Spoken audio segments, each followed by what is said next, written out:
अनुराग ठांडा, भले से ही आप अपने बजट को राम राज्य बजट कहें, पर आप हैं कॉलोनी में, ये कह रहे हैं प्रेम शुक्ला।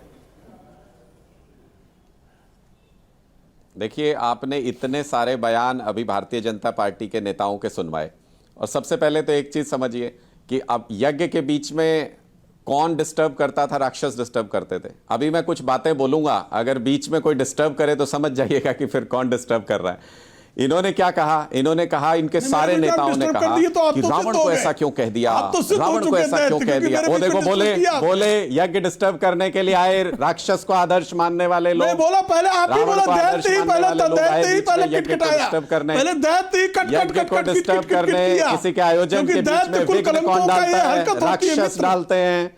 आप मेरे बीच में आप ही ने विघ्न डाला। सुनिए ना, प्रेम अनुराग जी, माना कि आप टीवी डिबेट को बड़ा सीरियसली लेते हैं, अब इसको यज्ञ भी मत बुला दीजिए।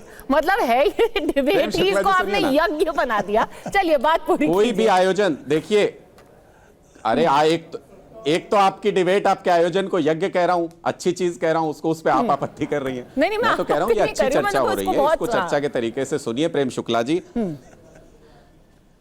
मैं सिर्फ इतना कह रहा हूं, सुनिए, मैं एक चीज कह रहा हूं कि इन्होंने क्या कहा, इनके कई नेताओं के बयान आपने सुनवाए, सबने क्या कहा? अरे रावण को ऐसा क्यों कह दिया, रावण को ऐसा क्यों कह दिया, रावण को आपने वो क्यों कह दिया, सोने का हिरण क्यों कह दिया, साधु कहना चाहिए रावण को। तो ये कह रहे साधु कहना चाहिए रावण को। तो इनको रावण की बड़ी चिंता है। क्या हो क्या गया है भारतीय जनता पार्टी को? किसने कहा? इनको रावण की चिंता हो रही है, रावण के चरित्र की चिंता हो रही है। अरे भाई, सनातन की पहचान राम से है, रावण से नहीं है। किसने कहा? शुक्ला जी समझिए, रावण से पहचान नहीं है सनातन की, राम से पहचान है। आप लोग रावण के साथ खड़े हुए हैं। जब हम कहते हैं पुजारियों को 18,000 रुपए सम्मान राशि देंगे, कुकर्मी, आप कहते हैं मौलानाओं को तनख्वाह नहीं दे रहे हो, आप उसके खिलाफ खड़े हो जाते हो।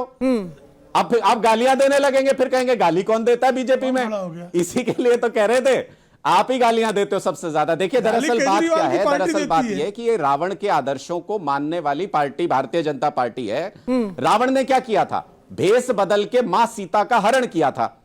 भारतीय जनता पार्टी क्या कर रही है? भेष बदल के दिल्ली के लोगों की सुविधाओं का हरण करना चाहती है। अच्छा। इनके मैनिफेस्टो में क्या लिखा है? लिखा है जरूरतमंद बच्चों को शिक्षा दी जाएगी दिल्ली के। अरे दिल्ली में तो सबको फ्री शिक्षा दी जा रही है, ये जरूरतमंदों को देंगे इन्वर्टेड कॉमास में। जरूरतमंद कौन है बीजेपी की नजर में? जिसके पास फ्रिज है वो जरूरतमंद नहीं है, जिसके पास बाइक है वो जरूरतमंद नहीं है, जिसके पास कार है वो जरूरतमंद नहीं है, जिसके पास घर है वो जरूरतमंद नहीं है। मतलब इन सारे लोगों की शिक्षा फ्री जो मिलती है वो बंद कर देगी बीजेपी।